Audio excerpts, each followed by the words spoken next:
only because you guys have been on this journey with me.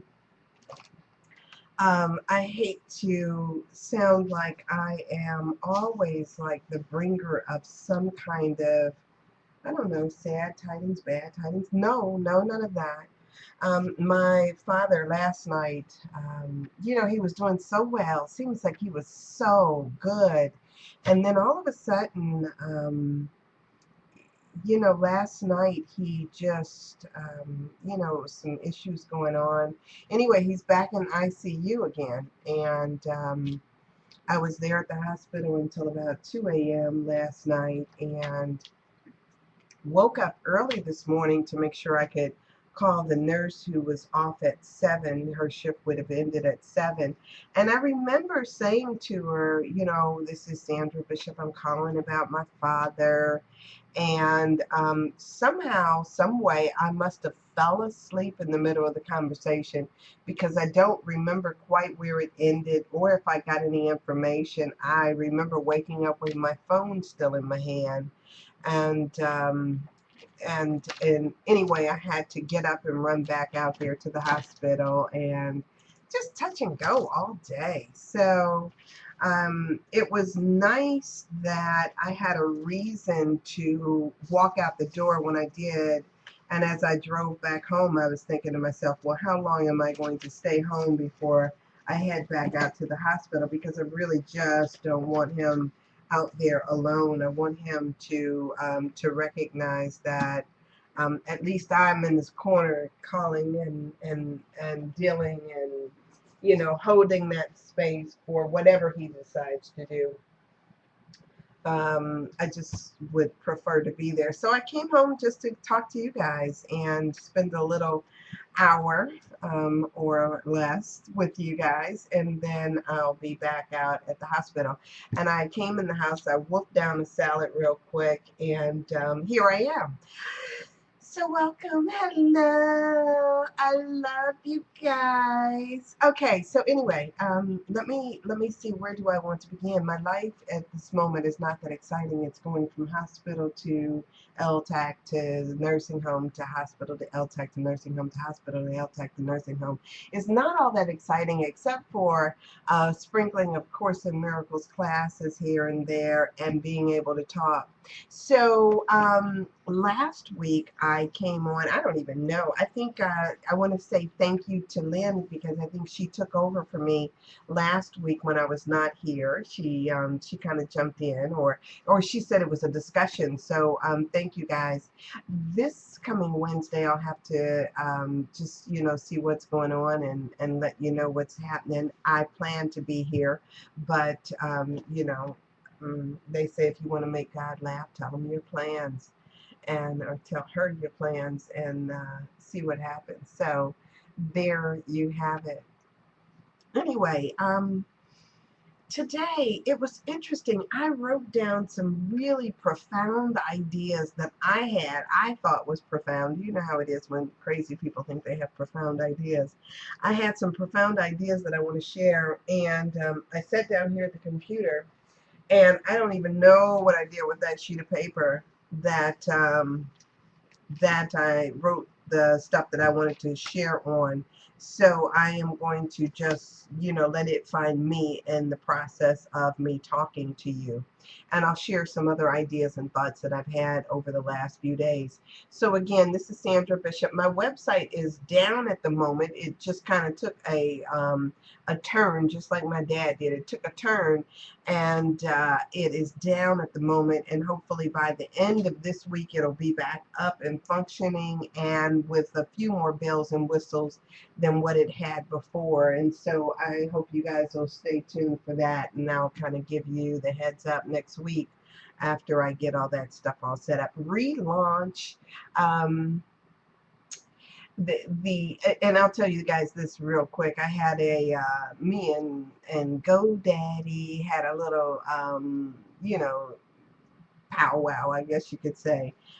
They have this neat thing when you go to their site. They tell you that it's only $4.49 for the deluxe package, all the websites you can host on this particular package, and $4.49. But if you go in and you've been a person that's bought their service for the last 10 years, now you've got to pay full price, which is $9 for the month. And I'm like thinking, no way am I paying you guys $9. I should get loyalty benefits. And if nothing else, nothing I say, nothing I see, it means nothing I know, but because this is A Course in Miracles. But I was like thinking to myself, but my money is, okay. So anyway, so that's why my website went down, and it will be back up at that lower price because I just refused to pay what they were trying to make me pay. So there we have it. Anywho, oh, nice. You guys get to hear a siren going by. Okay, so like I always start off my little things, here it is, the introduction of A Course in Miracles from the front of your book, right behind the table of contents and right before the text. It goes like this. It says, Introduction. This is A Course in Miracles. It is a required course. Only the time you take it is voluntary. Free will does not mean that you can establish the curriculum. It means only that you can elect what you want to take at a given time. The aim of the course is not to teach the meaning of love, for that is beyond what can be taught. It does, however, aim at removing the blocks to your awareness of love's presence, which is your natural inheritance. The opposite of love is fear, but what is all-encompassing can have no opposites. This course can therefore be summed up very simply in this way. Nothing real can be threatened, and nothing unreal exists. Herein lies the peace of God. Now, I don't know how many of you, since I've been quoting that for, what is it, doggone near a year that I've been coming on to Pal Talk now. Woohoo! I don't know the exact start date, but I think it's been about a year. And I know that I memorized this years ago, and I don't know if any of you have bothered to memorize it yet, but it's so chock full of juicy stuff. So yeah, it's so chock full of juicy stuff. Now, the only reason why I kind of took a stumble there over that is because I just looked down and saw that Paul said, tell us first how my father is. So as you heard, he is back in ICU.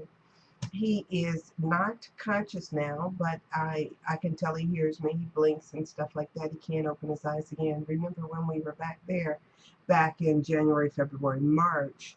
Anyway, he's back in that catatonic state. What happened, he's been actually really seeming strong lately, moving and working on his torso, core strength. They actually put weights on his legs the other day in therapy, trying to strengthen his muscles and get those all together. I was supposed to take in his wheelchair today so that he could start sitting in his wheelchair instead of the reclined seater that they had. Anyway, for the last couple of days, he's kind of been very vocal to the extent that he can with a trach collar.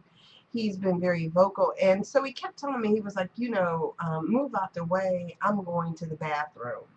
And every few minutes he's telling me, I'm going to the bathroom. I got to go to the bathroom. Close that door. Bring me my stick.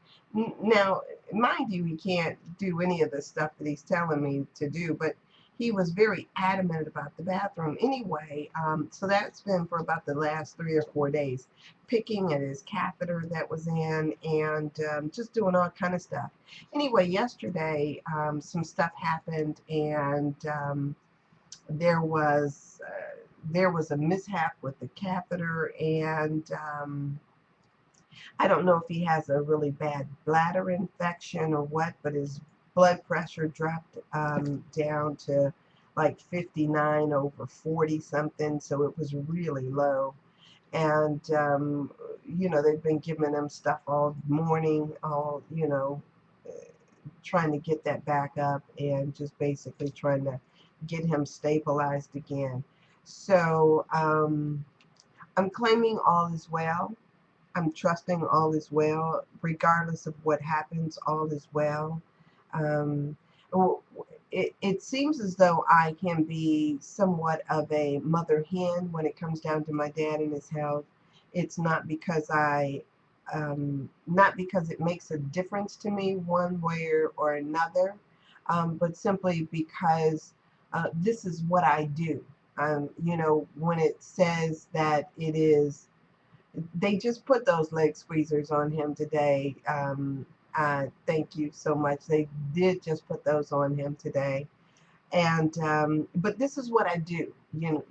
I always feel that what is before me is for me, and so it's for me to deal with. This is the path that I walk this week, and if the path at some point changes, that one is good too. And so no matter what happens, Sandra will be fine. It's just this is what's on my plate. This is what's on my plate. So I appreciate you guys holding the space and everything for me and my dad and my family, no less, because my whole family is in, whatever this is. But yeah, it'll all be good. So yes, thank you for that, um, Dr. Hill.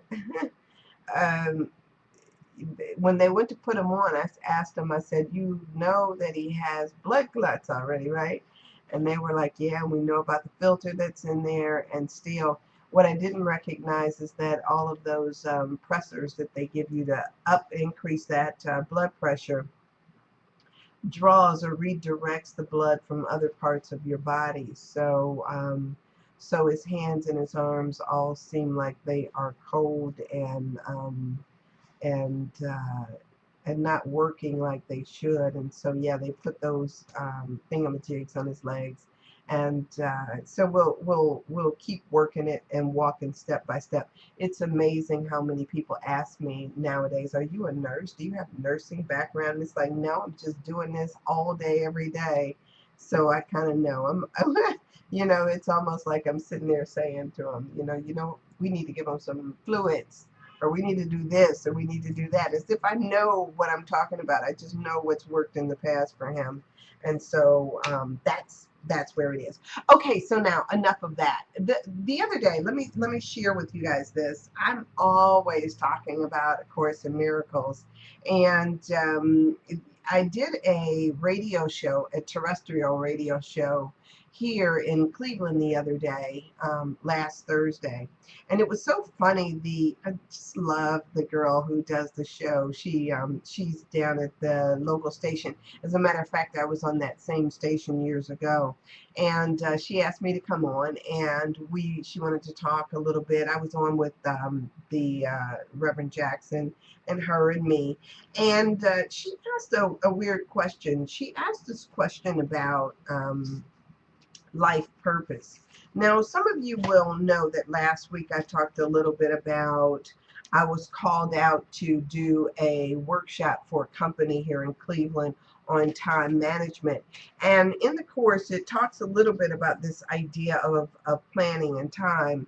And, everybody has these perceptions about how their life is supposed to look, and how we're supposed to call forth the life we desire by calling up a picture in our mind and picturing and feeling into it and all these other things. So it was interesting when I went in to do her show after coming off of talking about planning and time management and structuring your day and how to make the most of your time and your day, because that's part of what I do. I go from that into going into a radio show, and I'm, of course, a miracles person. And so I go into this radio show, and as the host was sitting there talking to me, she said that she had just a few nights before had one of those dark nights of the soul moments. You know how some of us, we all go through those every once in a while, where we have a dark night of the soul where we're really, and she said what she was really caught up in was, was she on the right track? And it's amazing when we're in our 50s and our 60s, how many of us are still asking, are we doing what it is that our soul was called forth to do? and and in her state where she was in her mind, she said she felt like she was in a crisis because she didn't know if what she was supposed to be doing, if she was doing what she was supposed to do, and anywhere near that. And so she was really having the struggle with herself. And so she asked the question while I was there about this life purpose, and how does one find what their purpose is, and how do you live from that? And it's so interesting because I think I've shared with you guys this whole thing for me before, but as always, we have new people, time passes, people forget, or they talk about stuff differently. And so for me, even if I'm repeating this again to you, please indulge me while I tell you about me and life purpose again.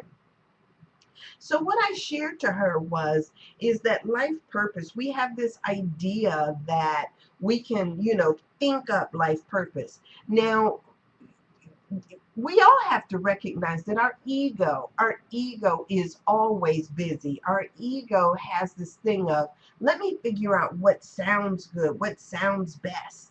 And if I think of some, like illustrious thing, I can then tell them that's what it is, because my ego wants you to admire me or think I'm somehow special for doing something that in my mind I've made up as special, and then I tell you what I'm doing.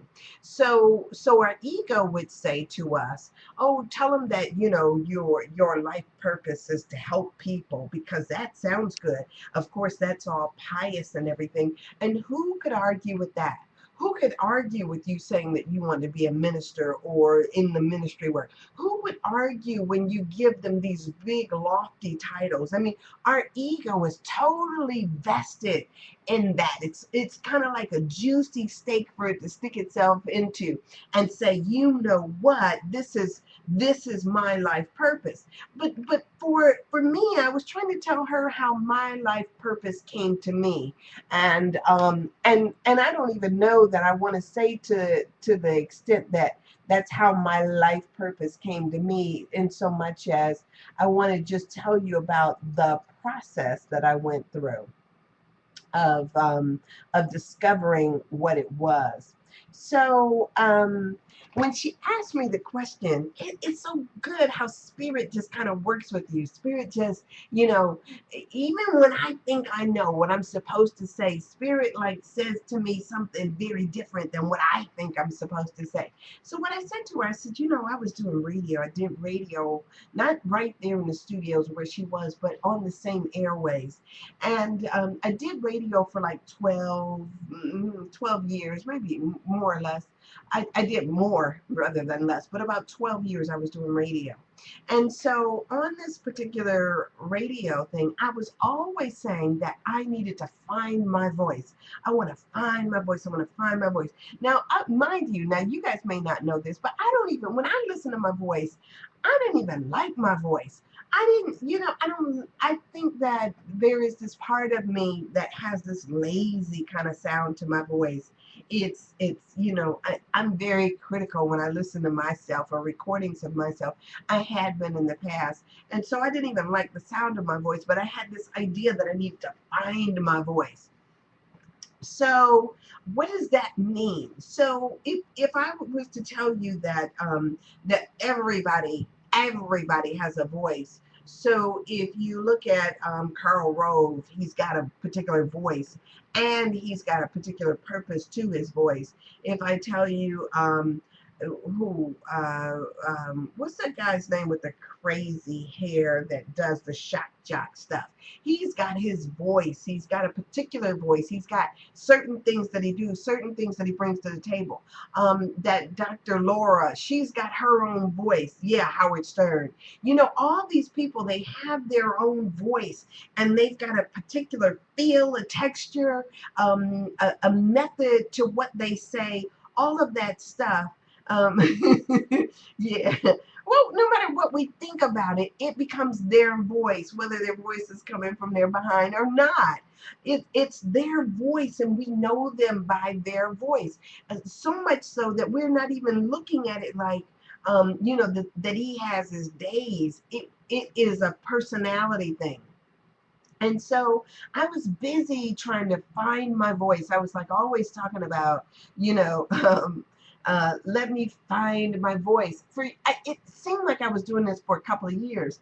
And then a friend of mine handed me a cassette tape and he says, I want you to listen to this discussion, that was on this tape, whatever it was. And he told me he wanted to really talk to me about it. And he was going to do a show about it. And so needed me to listen to it. So I started listening to this tape. This was back when we were still doing cassette tapes. I got cassette tapes around here now, and I can't find a cassette player anywhere. Beside the point. So he hands me the tape, and I stick the tape in my tape deck. And as I'm listening to it, I'm listening to him, and I could identify his voice. And then there was another guy on there who was a drug and alcohol counselor. I recognized his voice, but then there was this woman that was on there, and I was listening to her, and I was thinking to myself, like, yeah, like, oh, I like her, and it took me a minute, and then all of a sudden, I'm like, as I was listening to her, she's finally said something, and I thought, that's me. Now recognize I did not know it was me talking. Not because not only did I not recognize the sound and the tempo of my voice, there was nothing in my mind that recognized that person that I was listening to as myself. Nothing about her was until it was like a statement that she said. And I thought, that's what I would say. Those are my words. That's me. And so, yeah, it was like I'm sitting there and I'm thinking, and I had to actually hit the stop button, and I sat there for a minute, and it had to like this dawning, kind of like the dawning of nighttime, how it comes over in a gradual kind of way. It kind of dawned on me that that's me. And after I caught my breath for a minute, then I pushed the tape again and I started to listen. And I was like, oh my goodness. So here it was. I'm listening to myself and I'm liking what I hear. So now, okay, so this was blowing me away. I'm serious. No, I'm not even kidding with you. I wish I could tell you I'm making this up. And I think it's just too goofy to make up. But it's like a dawning on me. And then as I hit rewind and then I played it over again, all of a sudden my dawning awareness said, wow, Sandra, all this time you've been looking for your voice, and your voice already found you. You know, it's found me. And so there is this thing of what I discovered is that it is simply through our being that we discover our purpose and our truth. We have to come to the table fully and simply be. It's not thinking about what our ego would say sounds good. It's not thinking about what other people would perceive as good. It's simply being present in the moment and doing what's at hand. Because sometimes when we think that we've got a particular purpose, we get stuck and static in that. If we were to label ourselves and our purpose as just being one thing, then we don't see all the different ways that we can possibly show up. And so we get kind of confused. Like, okay, so my purpose last week was to be a minister of God, but this week, what am I feeling like? Am I feeling like Mother Teresa? Am I feeling like an angel? Am I feeling like an escort? It becomes this question of what it is and how I show up in every instance, not based on a particular something that I've chosen because it sounds good or because people will think highly of me because of it, but how do I show up in the moment and simply be who I am? And so that is this thing of showing up in the moment and just learning how to be without trying to contrive something that may not be your truth. just being. And so, it's funny because as I think about all this stuff that we've learned and we are learning through the course, it becomes this thing of how do we in our truth come to the table knowing that all we're supposed to do is simply love here. And here's the point that I think, okay, wait a minute, because I want to go, okay, so I am an accordion player today. Are you really an accordion player today? So imagine when your real self finds us after we've been looking for it forever. Yes. And so and the funny thing is that my real self, it was as if it's as if it was always there. I simply didn't know it because I couldn't see it. And that's what the Course tells us all the time, that you can't find God by yourself. A lot of people are always talking about this notion about, you know, my God. I've got a personal God, and it's my God, and it's this, that, and the other. But if the Course tells us that you can't find God by yourself, that it's necessary that you get somebody else, one other person at least, in order for you to see yourself more clearly. Because what we're doing is that we're the very God that we are thinking that we can contain, that we can encompass all by ourselves, is the very one that makes it necessary that we connect and unite with the brother, with our brother. And so it's interesting, as I was looking at that from that standpoint of view, I got a chance to do what the Course tells me about stepping outside of, step back for a minute. Just step back for a minute. Let your body go for just a minute or step out of it. And then, once you've had a moment to kind of like look and see what it is that you're really doing, you can get back into it. But know that this is not what you are. This body, this moment, this thing is not the totality of your being. And so, it gave me a moment where I could step to the side, I can listen, and I could say, wow, me in the moment, from the lensing eyes that I have looking out in the world, I can't see what I'm doing. I can't see it, but everybody else around me sees it. Everybody else around me is experiencing that. And for just that moment, as when I didn't know who that woman was that was talking on the radio, for just that glimmer of a moment, I got a chance to see Sandra from the outside looking in. And so, yeah, it was a great awakening, a great awareness that I think all of us at some point need, because we're so busy worrying about, oh, I need to find my purpose, or I need to live out my purpose. And sometimes we're so busy criticizing ourselves and the lives that we're living that we can't see what other people see so easily. Our greatness, the wonder that makes up you and I. And so it's so funny because is Pete still in the room? I mean, it's so funny because I can sit and I can listen to him, and I hear him, and there's nothing attached to this.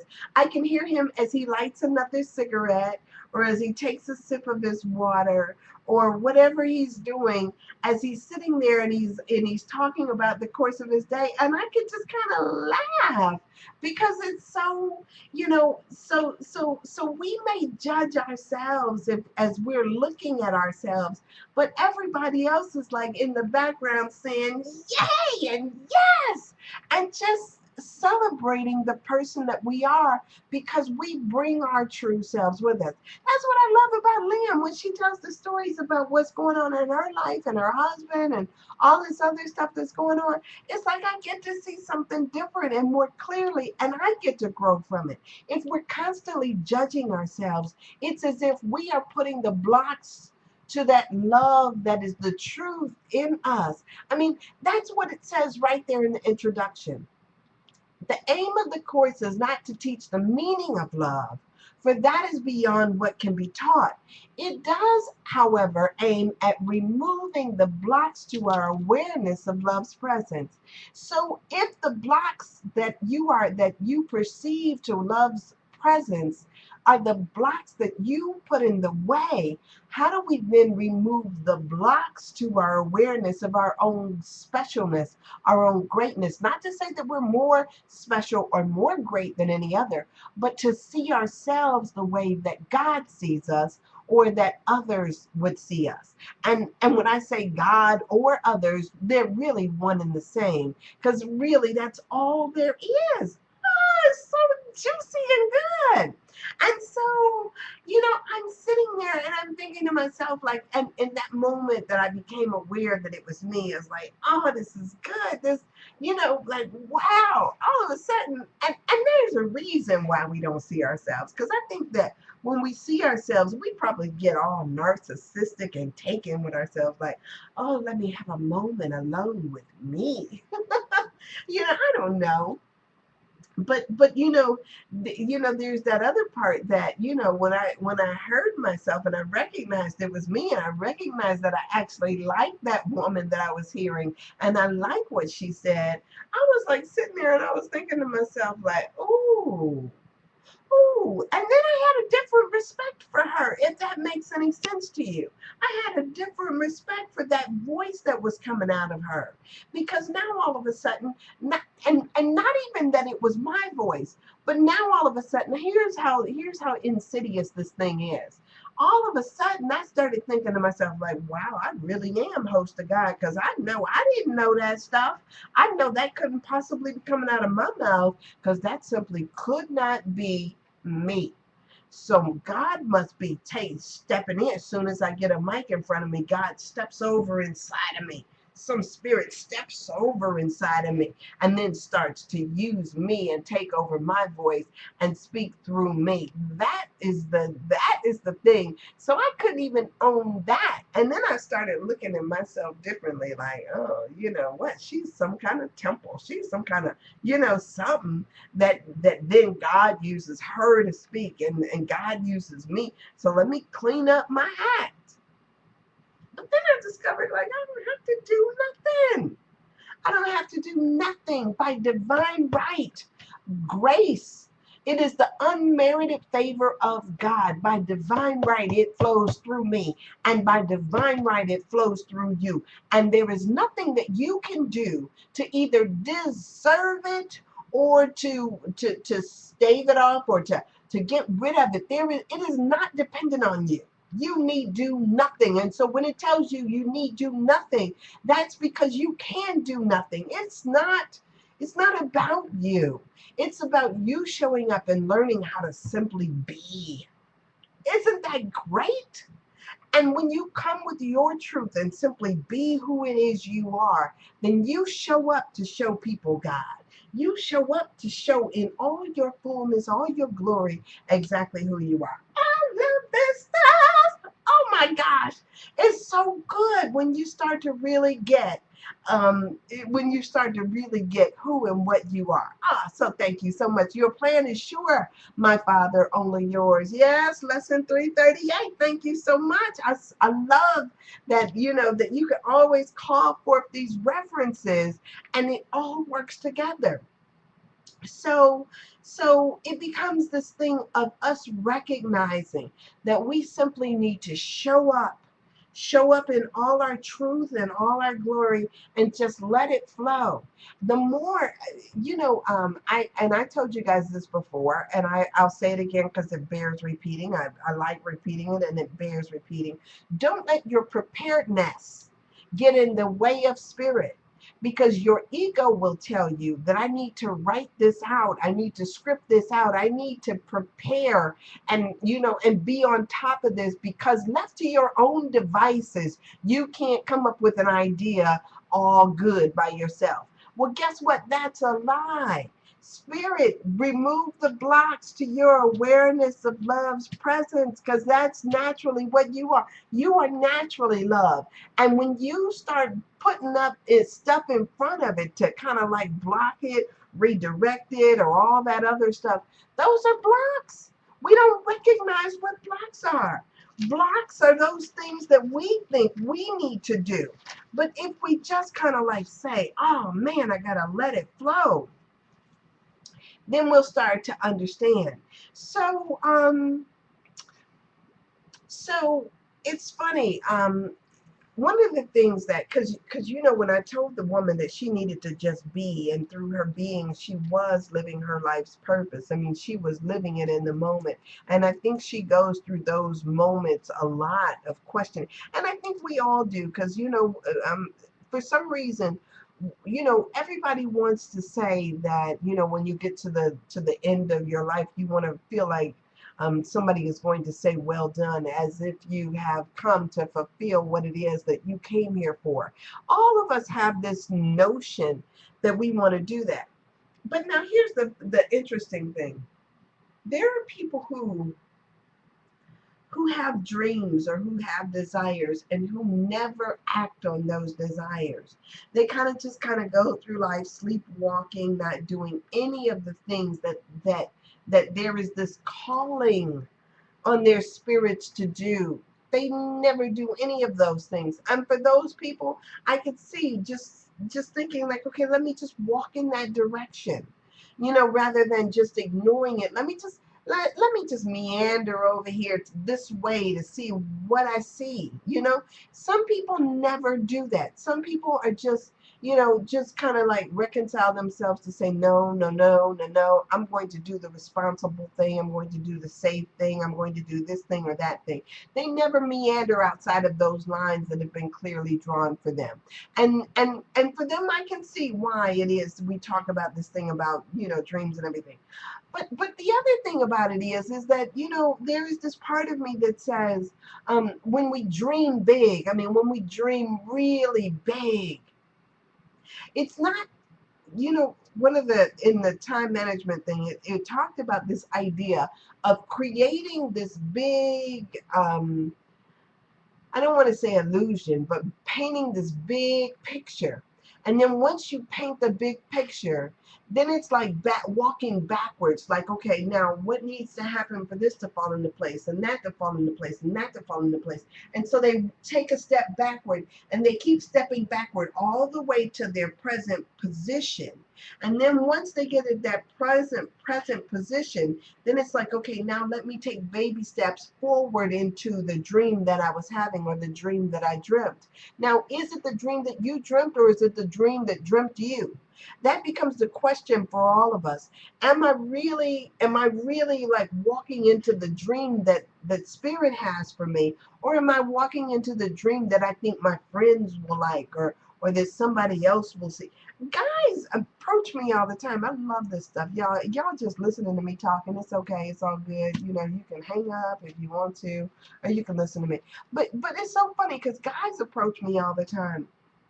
And when they approach me, I'm, you know, conscious and listening to what it is that they're saying. But what's funny is that they say the things that they think I want to hear. And then I learn so much about them because they're telling me what they think that I want to hear. So this guy is telling me, well, I'm going to buy myself a bigger house, as if there was anything wrong in the house that he had. I mean, there's nothing wrong with the house that he had. As a matter of fact, I'm not judging you by your house. I'm not judging you by your car. I'm not judging you by any of those things. But what I find is that what you're telling me says a lot about the judgments you're having about yourself. And so my response is always stop judging yourself and just simply be. And if you come and you be who you are, it's not about you. It's not whether or not I'm looking at you like, are you a good for me? It's like, is this a good fit? Is it a good fit? It's not about them, what they have or what they don't have. It's simply me. It's simply me. It's simply me. What do I want? What feels good to me? Now, I don't know. Was I here on this show last week when I was talking about part of my problem? So I'm here, y'all. I'm here and I'm being me. I'm just being. So part of my problem when I date is so much of it is me. Um, so much of it is like there. Aurelia, who also goes to my church, she brought in this little box, And the little box was one of those things, kind of like the fish that you see whenever you go near the fish. The fish starts singing a song or something like that. I don't know what the song is, but it's got those motion sensors on there. Anyway, she had this little box, and every time you get near the box, it said, please, somebody let me out of here. So I always feel like whenever I'm dating guys, they want me to, it's almost as if like I'm living in the world full tilt boogie like I do. I'm living in the world.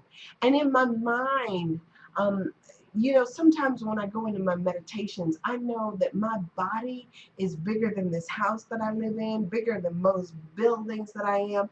I mean, it's like I expand my being, and I am so huge and so big because I cannot be contained by this body that I'm in. And so I just allow myself to float, my head up above the clouds. And as I'm like visiting with you guys, wherever you are, I'm just floating and I'm free. And then you've got somebody that comes along with this little box like a genie bottle and tells you, okay, in order for us to be in a relationship, I need you to get in this little box. You know, and so who among us wouldn't reject the idea of being in a little box when we know our true greatness? I mean, who among us would choose the box over freedom, over love, over connecting, over uniting? Who among us chooses the little box? I certainly don't choose the little box. And the other thing is not only do I not choose the little box, I don't want to sit there and fight with you over whether or not that box is suitable for me. I'm sitting there and I'm thinking to myself, I'm doing just fine on my own. And then you come along and you tell me that it's necessary for me to get in a little box and then want to, what? And tell me that I'd be better off. Okay. I'm sorry. I'm not trying to trying to rub it in. She says on here on the board, she says, I'm married, don't rub it in, laugh out loud. I don't know. I don't even know. But so many people want you to fit inside the little box. And for me, the little box is just not comfortable. It's just simply not comfortable. And I always sit there and I think to myself, okay, if I get to choose freedom or the box, I'm choosing freedom. And so for so many of us, we have these antiquated ideas about what love is supposed to look like, what relationships are supposed to look like. And so because we have these ideas of what it's supposed to look like, we open up that box to somebody and say, get in there, you know, get in there. And there I need you to stay. And so, I'm like, no way am I getting in that box. No way am I limiting myself. No way am I trying to figure out how to be suitable for you when all I'm trying to do is simply be that which I am, that which I was called to be, and love that which is me. And so all of us have that responsibility. All of us are supposed to just come and be, live out your truth. It is but myself that I crucify, right? It is but myself that I do these things to. It's but myself that I hurt by trying to fit and trying to be ways that is not me, that does not serve my highest good. That's not my truth. And so for me, I am just simply being, and I love that. I love being who I am and doing what I do. And so, I find it perfectly acceptable. Okay, so here, let me do what I do all the time, which is I look down at my book, I flip to a page, and then I tell you what it is that I see. And since I've only got like, I'll say 5 minutes left. Really, it's 6 minutes, but I'll say 5 minutes left. I've got like 5 minutes left. I flip to a page and I see a couple of different things that I look down on and I think that I'm supposed to read. So here's what I'm going to do. I'm going to read what I see, and then I'll talk about it for the next 5 minutes, and then I'm out of here. And I'll get to go back out and spend some more time with my dad at his bedside. So here it is. So salvation, it says, is no more than a reminder that this world is not your home. Its laws are not imposed on you. Its values are not yours. And nothing that you think you see is really there at all. So when I stretch beyond myself, right? When I stretch beyond my wildest imagination, when I let my consciousness, this consciousness that I am, flow up to the heavens and then surround the earth, when I'm blessing everything that I see, when I'm uniting with all that is, when I'm knowing the truth about you and about myself, that we're really one, that we're really united, when I'm knowing all this stuff for myself, then that's what it is. That's what this whole thing is about. Salvation is no more than the reminder that all this stuff I see is not the truth about me. Because the truth is that as I'm talking to you, whether you're watching me in this little Ustream channel, or whether you're sitting in Pal Talk, or it's coming out of a little box, and so you may get confused and thinking that I'm inside of the box too, because I'm sitting in my home with a camera in front of me and a computer in front of me, and this house is shaped like a box, or a box with a steeple on the top of it, or with a a roof on the top of it. It's shaped like a box. You may think that I'm already inside of the box, but trust me, I cannot be contained nor limited by this particular box. And the moment that I am aware of that is the moment that you're aware of that, and we're both free.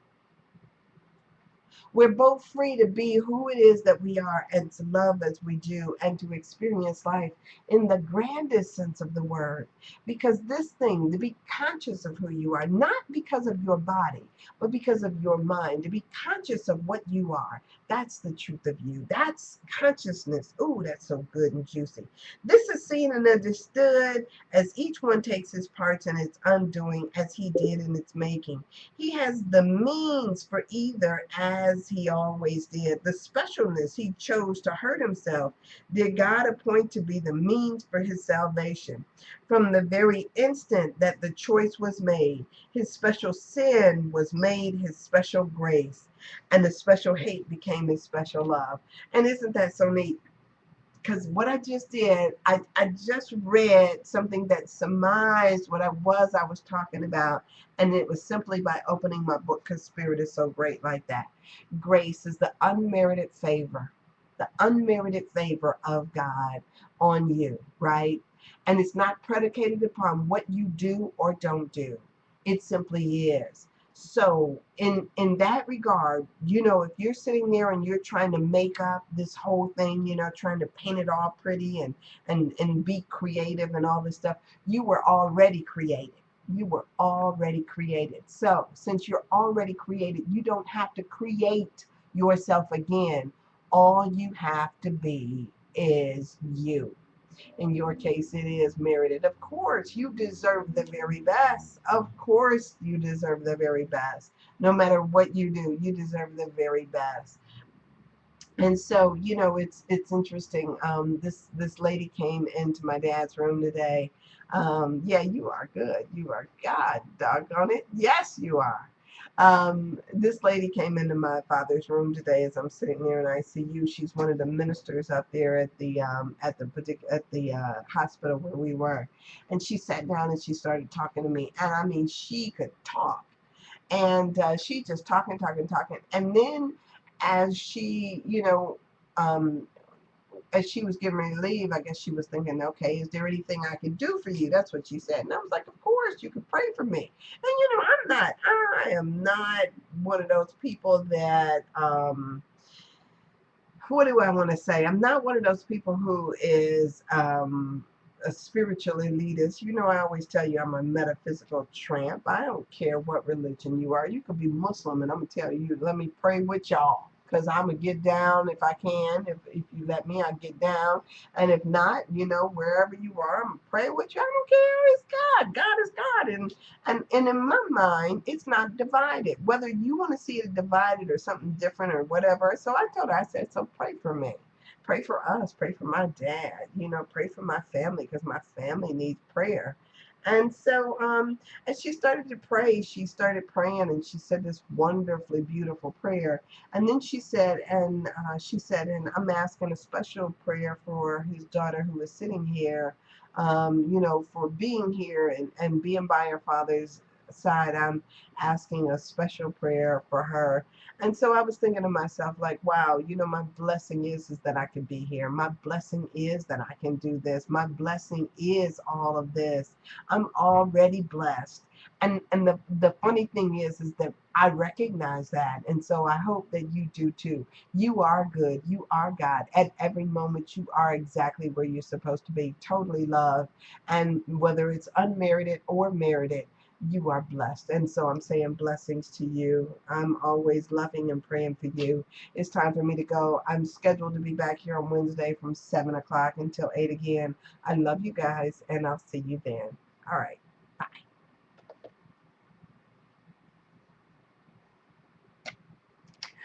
All right. And I love you too. Thank you so much for watching.